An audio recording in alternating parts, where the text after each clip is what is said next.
Olá, meu nome é Lucas, este é o Diário de Leitura. Eu estou aqui hoje para falar com vocês sobre o livro Dossiê Drummond, do jornalista brasileiro Geneton Moraes Neto. Trata-se de um livro-reportagem sobre os últimos dias de Carlos Drummond de Andrade. Geneton Moraes Neto pretendia entrevistar Drummond e há algum tempo vinha tentando convencer o poeta a conceder essa entrevista. Carlos Drummond de Andrade era conhecido como um urso polar, ou seja, alguém que fugia do público em geral e dos jornalistas em particular. Trabalhou, por exemplo, para a revista Pasquim, onde tinha vários grandes amigos, e nunca concedeu uma entrevista, para vocês terem uma ideia do quão arredio ele era. E Geneton tentava fazê-lo justamente numa época muito difícil para Drummond, às vésperas da morte da sua filha querida, a Maria Julieta. Morte esta que, passado algum tempo, levaria à sua própria morte. Geneton então ligou para Drummond, tentando marcar o horário e o dia, mas não conseguiu. Drummond se mostrava relutante, dizendo que não tinha tempo e nem muito o que falar.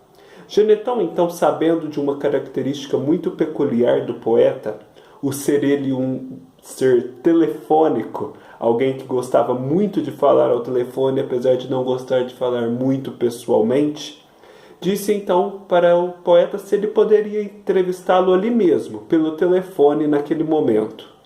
Carlos Drummond de Andrade cedeu, e o que se produziu então foi uma das maiores e mais reveladoras entrevistas concedidas por esse autor brasileiro, e a última de sua vida. O livro ele é dividido em 3 grandes eixos. Olhando pela capa e pela sinopse, pode-se pensar que o livro inteiro é constituído pela entrevista, mas não. Parte do livro é constituída pela entrevista dada a Geneton. A outra parte, uma parte bem extensa, é de relatos de vários dos amigos e pessoas que conviveram com o poeta, focando principalmente, mas não só, nos últimos dias dele. E a terceira e última parte, a mais intrigante, é a transcrição de fitas gravadas pela amante de Carlos Drummond, chamada Lígia Fernandes, em que ela entrevistava de forma informal Drummond, na intimidade do seu apartamento, a respeito de temas os mais diversos. É, portanto, um bate-papo informal aqui transcrito. O livro Dossiê Drummond permite conhecer várias facetas de Carlos Drummond de Andrade que eu, pelo menos, desconhecia. E permite admirá-lo ainda mais, para quem já o admirava. Sabe-se, por exemplo, além de que Drummond era um ser telefônico, que ele tinha uma personalidade um tanto quanto ambígua.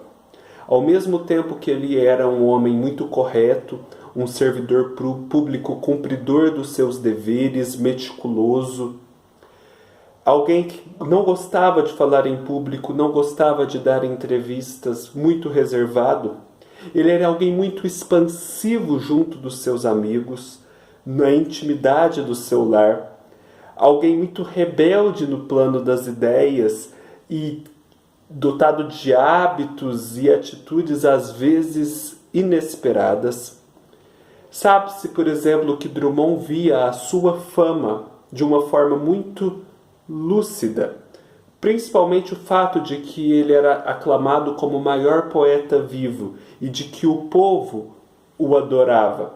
Ele sabia que o povo não conhecia sua poesia e que, portanto, essa adoração era algo um tanto quanto superficial, parte de um modismo, e de que a verdadeira devoção a um poeta seria fundada no conhecimento da sua obra. Por isso, Drummond não se deixava levar, e a sua modéstia não é uma falsa modéstia, pelo menos na minha opinião. Sabe-se, por exemplo, também que Drummond, apesar de não ser um homem conservador, muito pelo contrário, via com muita lucidez também a degradação de alguns valores e fazia crítica disso. Drummond também nos revela parte do seu gosto literário, o que ele achava dos poetas de sua época, tanto da época em que ele vivia já no fim da vida, como das gerações passadas. Drummond também nos revela vários episódios pitorescos de sua vida, e os seus amigos nos revelam a mesma coisa.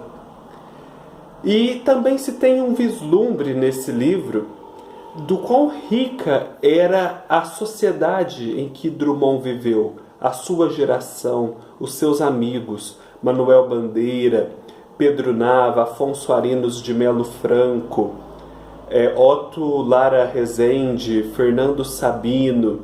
Pode-se comparar, para usar um exemplo de um livro que eu li recentemente, que inclusive tem vídeo aqui no canal, Paris é uma Festa, de Ernest Hemingway, essa geração de Drummond com aquela geração que viveu nos anos 20 em Paris. Gertrude Stein, F. Scott Fitzgerald, Ezra Pound, T.S. Eliot, Ernest Hemingway, Picasso, Miro. É uma geração muito rica e que acontece talvez na vida de uma nação raras vezes, talvez num século, uma vez só, quiçá até menos. São vários os episódios, várias as curiosidades contidas nesse livro, e uma coisa inquietante que deixa no final nós um pouco desconcertados é saber que Drummond, na longa convivência que teve com a sua amante de mais de 30 anos, deixou vários originais, tanto de poemas como de desenhos que Drummond também desenhava, junto dela. E que esses originais, após a morte de Lígia Fernandes em 2004, tomaram um rumo desconhecido. É interessante pensar que eles podem ser descobertos a qualquer momento e talvez provocar grandes revelações na obra desse autor, que se considera até agora conhecida como um todo. Enfim, para quem já leu Carlos Drummond de Andrade, para quem ainda não leu, vale a pena essa obra.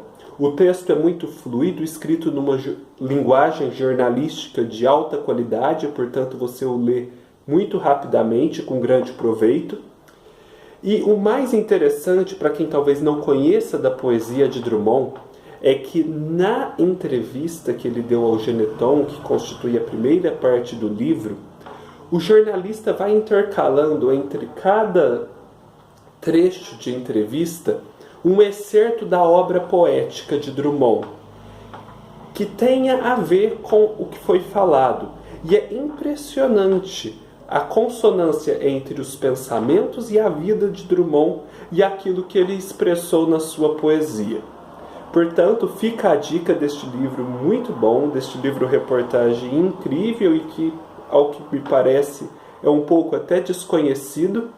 E a dica em geral para que todos leiam Drummond, o nosso maior poeta, certamente, depois de mais de 20 anos de sua morte, ao contrário do que ele pensava, continua a ser o maior poeta brasileiro. Se vocês gostaram, deixem os seus comentários, deem like, se inscrevam no canal e até mais!